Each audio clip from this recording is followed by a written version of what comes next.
One स्वागत है आप लोगों का फिर से आपके अपनी चैनल फ्रेंड्स एकेडमी पे। आज हम डिस्कस करेंगे आपकी वर्कशीट नंबर 4।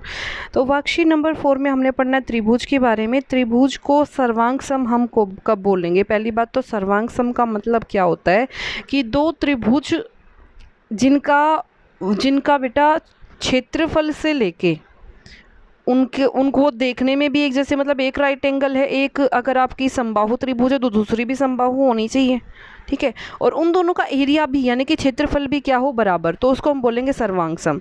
और सर्वांग सम हम कितने तरीके से प्रूव कर सकते हैं वो मैं आपको बता रही हूँ। पहला तरीका आपके पास क्या है, SAS। SAS का मतलब क्या है बेटा? S का मतलब है साइड, A का मतलब है एंगल, साइड का मतलब भुजा, A का मतलब एंगल यानी कि कोण।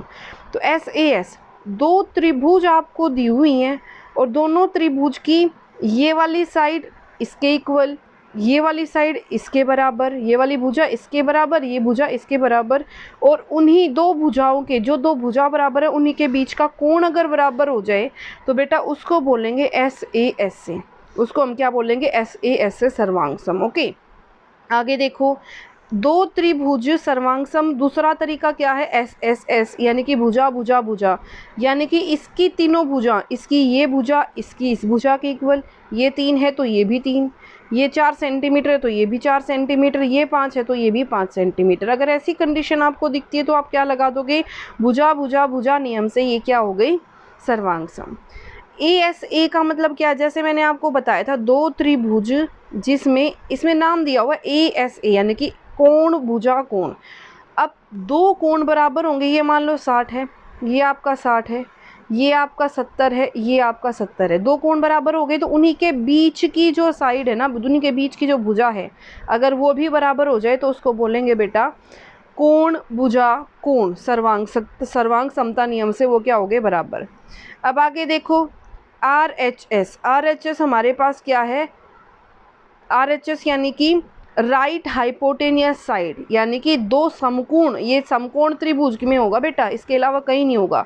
दो आपको समकोण त्रिभुज दिए हुए हैं, दोनों समकोण त्रिभुज में अगर एक तो 90 डिग्री का बराबर हो जाए एंगल, एक 90 डिग्री का कोण बराबर हो जाए, और जो 90 डिग्री के सामने वाली जो भुजा है ना बेटा, जो सबसे बड़ी भुजा है उस समकोण त्रिभुज के अंदर, अगर वो दोनों त्रिभुजों के बराबर हो जाए, अगर ये 10 है तो ये भी क्या हो जाए? 10, और उसके अलावा उनकी कोई भी भुजा बराबर हो जाए, मान लो ये 4 है तो ये भी 4, ऐसे नियम को क्या बोलेंगे? RHS। ठीक है, ये मैं आपको बता चुकी। जो सबसे लंबी भुजा होती है उसको कर्ण बोलते हैं।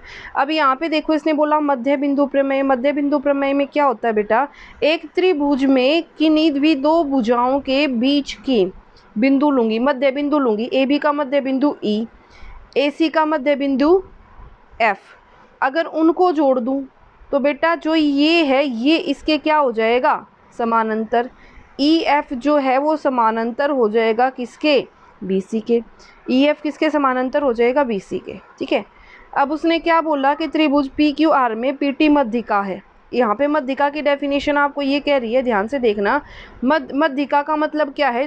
T पॉइंट पे जो ये QR है ये दो इक्वल पार्ट में डिवाइड हो रहा है, यानी कि जो ये QT है ये TR के बराबर आ जाएगा। तो ये कह रहे हैं किसी त्रिभुज की मध्यिका उस त्रिभुज को दो समान क्षेत्रफल वाले त्रिभुजों में बांटती है।